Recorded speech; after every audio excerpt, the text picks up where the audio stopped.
आदमी खाली हाथ नहीं आता, मरने के बाद 3 चीजें साथ ले जाता है, जानिए रहस्य।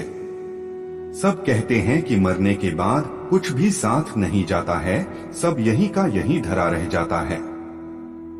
आदमी खाली हाथ आया था और खाली हाथ चला जाता है, लेकिन यह सत्य नहीं है। दुनिया में ऐसी कई बातें हैं, लेकिन वह सत्य नहीं है। आओ जानते हैं कि आदमी जन्म लेता है तो क्या साथ लाता, और जब वह मर जाता है तो क्या साथ ले जाता है। हिंदू धर्म कहता है कि व्यक्ति जो साथ लाया था वह तो साथ ले ही जाएगा, साथ ही वह भी साथ ले जाएगा जो उसने इस जन्म में अर्जित किया है। क्या साथ लाया था और क्या अर्जित किया है, यह जानना जरूरी है। व्यक्ति जब जन्म लेता है तो अपने साथ 3 चीजें लाता है, 1 संचित कर्म, 2 स्मृति और 3 जागृति। हाँ, एक चौथी चीज भी है और वह है सूक्ष्म शरीर। इसके संबंध में हम बाद में कभी बात करेंगे। वीडियो में आगे बढ़ने से पहले हमारे YouTube चैनल जीवन ज्ञान संगम को लाइक सब्सक्राइब करें और कमेंट में जय श्री नारायण लिख दे, आपका कल्याण ही कल्याण होगा। 1 क्या है संचित कर्म? हिंदू दर्शन के अनुसार मृत्यु के बाद मात्र यह भौतिक शरीर या देह ही नष्ट होती है, जबकि सूक्ष्म शरीर जन्म जन्मांतरों तक आत्मा के साथ संयुक्त रहता है। यह सूक्ष्म शरीर ही जन्म जन्मांतरों के शुभ अशुभ संस्कारों का वाहक होता है।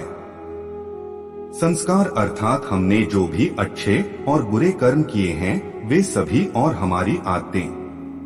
ये संस्कार मनुष्य के पूर्व जन्मों से ही नहीं आते, अपितु माता पिता के संस्कार भी रज और वीर्य के माध्यम से उसमें सूक्ष्म शरीर में प्रविष्ट होते हैं, जिससे मनुष्य का व्यक्तित्व इन दोनों से ही प्रभावित होता है।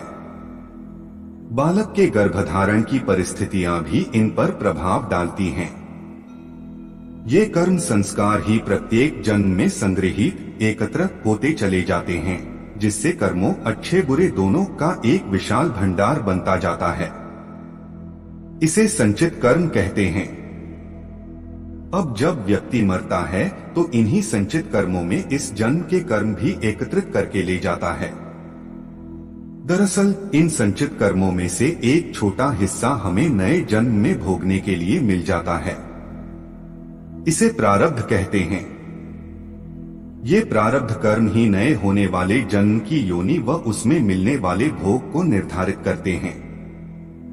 फिर इस जन्म में किए गए कर्म, जिनको क्रियमाण कहा जाता है, वह भी संचित संस्कारों में जाकर जमा होते रहते हैं। 2 क्या है स्मृति? 1% भी लोग नहीं होंगे जो अपने पिछले जन्म की स्मृति को खोलकर यह जान लेते होंगे कि मैं पिछले जन्म में क्या था।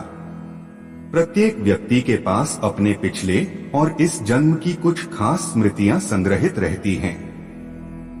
यह मेमोरी कभी भी समाप्त नहीं होती हैं।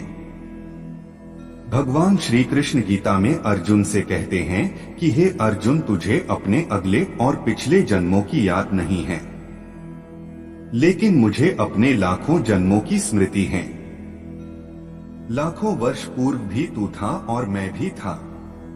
किस जन्म में तू क्या था यह मैं जानता हूँ, और अगले जन्म में तू क्या होगा यह भी मैं जानता हूँ, क्योंकि मैं तेरे संचित कर्मों की गति भी देख रहा हूँ। अतः यह कहना होगा कि जब व्यक्ति जन्म लेता है तो वह अपने पिछले जन्म की स्मृतियां साथ लाता है, लेकिन वह धीरे धीरे उन्हें भूलता जाता है। भूलने का अर्थ यह नहीं कि वे स्मृतियां सदा के लिए मिट गए। वे अभी भी आपकी हार्ड डिस्क में है, लेकिन वह रेंज से हट गई है, डी में कहीं सुरक्षित रखी है। इसी तरह जब व्यक्ति मरता है तो वह इस जन्म की भी स्मृतियां बटोरकर साथ ले जाता है। 3 जागृति क्या है? यह विषय थोड़ा कठिन है। प्रत्येक मनुष्य और प्राणी के भीतर जागृति का स्तर अलग अलग होता है। यह उसकी जीवन शैली, संवेदना और सोच पर निर्भर करता है।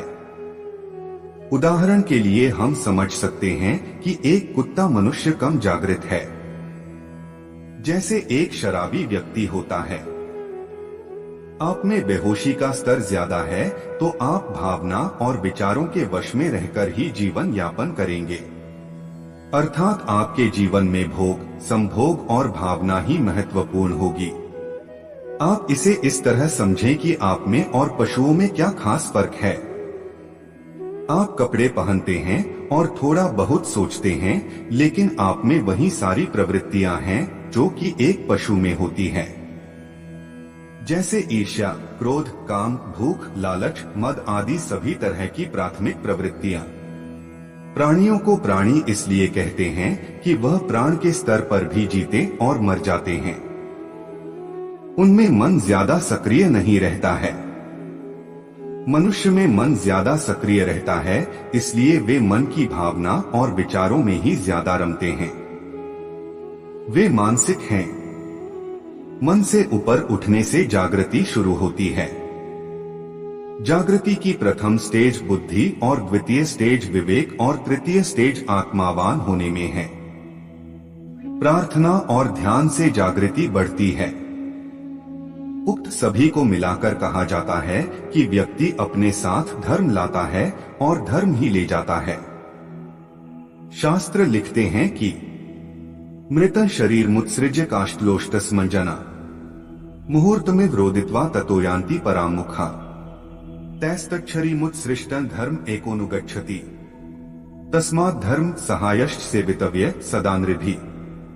इसका सरल और व्यावहारिक अर्थ यही है कि मृत्यु होने पर व्यक्ति के सगे संबंधी भी उसकी मृत देह से कुछ समय में ही मोह या भावना छोड़ देते हैं और अंतिम संस्कार कर चले जाते हैं। किंतु इस समय भी मात्र धर्म ही ऐसा साथी होता है जो उसके साथ जाता है। आज के लिए बस इतना ही। मिलते हैं न्यू वीडियो पर। हिंदी जय भारत।